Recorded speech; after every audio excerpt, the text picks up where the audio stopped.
বক্তব্য রাখবেন জনাব মুজিবুর রহমান বকুল। বিসমিল্লাহির রহমানির রহিম। আমরা এখন অবস্থান করছি হবিগঞ্জ জেলার নবীগঞ্জ উপজেলার দেবপাড়া বাজার স্থানে। এখানে আমরা সমবেত হয়েছি শেরপুর থেকে বরচর পর্যন্ত, অর্থাৎ নবীগঞ্জ উপজেলার যারা ক্ষতিগ্রস্ত ঢাকা সিলেট মহাসড়কে সয়লাইন উত্তীর্ণের বিষয়ে যাদের জায়গা, বিল্ডিং, ঘর বাড়ি এর আওতায় পড়েছে, তারাই এখানে সম্মিলিতভাবে আজকে এই মানববন্ধনের আয়োজন করেছেন। আমি আমাদের এই মানববন্ধনের পক্ষ থেকে সরকার বাহাদুরের দৃষ্টি আকর্ষণ করে এই কথাটি বলতে চাই। একটা কথা আছে, মা মাটি মা, মায়ের মতো পৃথিবীতে আপন কেউ নাই, মাটির মতো দিন সম্পদ আর পৃথিবীতে কোনো কিছু নাই। আমরা জানি ইতিমধ্যে আমাদের আশেপাশে যারা বসবাস করেন, রোডের কিনারে 400, 500, 200 একটা বিল্ডিং, এই তার সম্পদটুকু নিয়ে তার জীবিকা নির্বাহ করতেছে। কিন্তু যদি বর্তমান সরকার বাহাদুর তার কার্যক্রমের জন্য ঢাকা সিলেট মহাসড়ক সয়লাইন উত্তীর্ণের জন্য যদি এই সম্পদটুকু নিয়ে নেয়, সারা জীবনের জন্য সে নিঃস্ব হয়ে যাবে। অন্তত পক্ষে তার বেঁচে থাকার আর কোনো অবলম্বন নেই। তাই আমরা আজকে এই মানববন্ধন থেকে আমরা সবিনয় ভাবে সরকার বাহাদুরের কর্তৃপক্ষের কাছে সবিনয় ভাবে অনুরোধ করছি, যাতে করে বর্তমান মূল্য দিয়ে অন্তত পক্ষে এই মানুষদেরকে বেঁচে থাকার মতো একটা সুযোগ করে দেওয়া হয়, সেই আহ্বানটুকু আমরা করছি।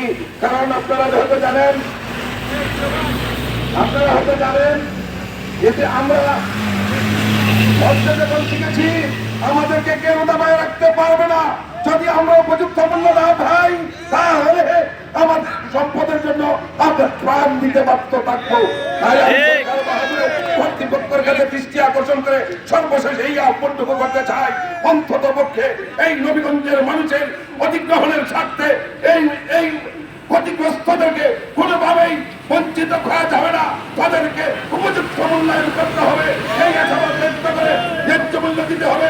এই আশাবাদ ব্যক্ত করে আজকের মানববন্ধনের সফল হোক, সার্থক হোক এবং সরকার বাহাদুর এই দৃষ্টি আকর্ষণ করে আমাদের সাথে অবিলম্বে যোগাযোগ করে মূল্য নির্ধারণ করে দিবেন, এই আশাবাদ ব্যক্ত করে সবাইকে সংখ্যাগরিষ্ঠ ধন্যবাদ জানিয়ে আমি আমার সংক্ষিপ্ত বক্তব্য শেষ করছি।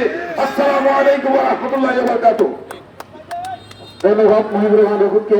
আরেকটা কথা বলছি, এখানে যেহেতু অনেক বক্তাগণ আছেন, তাই বক্তব্য দেওয়ার সময় আপনারা সংক্ষিপ্ত আকারে বক্তব্যটা পেশ করবেন। এরপর যে আপনাদের সামনে গুরুত্বপূর্ণ এবং সংক্ষিপ্ত আকারে বক্তব্য রাখবেন জনাব আশরাফুদ্দিন।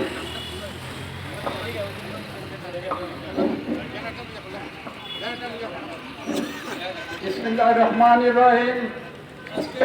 নবীগঞ্জ উপজেলা এই বরচর টু শেরপুর পর্যন্ত যত মালিকের জায়গা পড়ে আছে সবগুলার ন্যায্য মূল্য আদায়ের জন্য আজকের মানববন্ধনে আমরা আশা রাখছি সরকার বাহাদুরের কাছে, যাতে আমাদের ন্যায্য মূল্য পাই।